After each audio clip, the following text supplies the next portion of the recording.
Welcome back to Fox and Friends. Well, in the El Paso border sector alone, family unit apprehensions at the border have climbed 1,816% from March last year to April this year. Earlier this month, Border Patrol said it apprehends nearly 930 people there a day.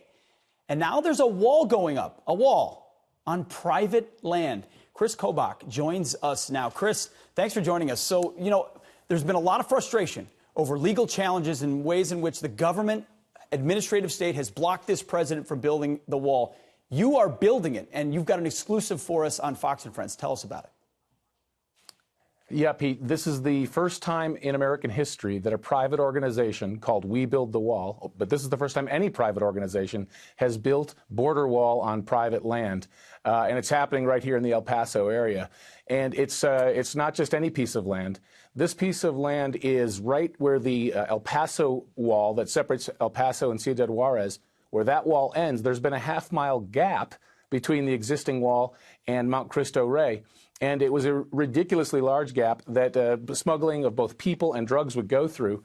But get this, the Army Corps of Engineers said that piece of land is too rugged to build on. You can't build there. Well, We Build the Wall proved them wrong, and the wall has been going up over the weekend. We're working 24/7 over the holiday weekend to give America a present on this Memorial Day. Let me get this straight. So you've been spending Memorial Day weekend literally building a wall in a gap in our border on private land. The walls, is it almost done?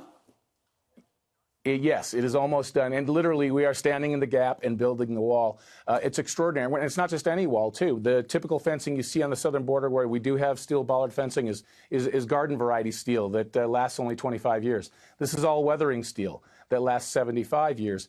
And someone might say, well, hey, Kris, it's a half a mile. Well, how much impact can that have? As you mentioned in your lead-in, Pete, this closes a gap in the El Paso metro area, and it's far more important than 50 miles out in the desert where no one's crossing. There are, in a given night, over 100 migrants will come through this gap, and more than $100,000 in drugs will come through. Built with private funds and donations to your organization.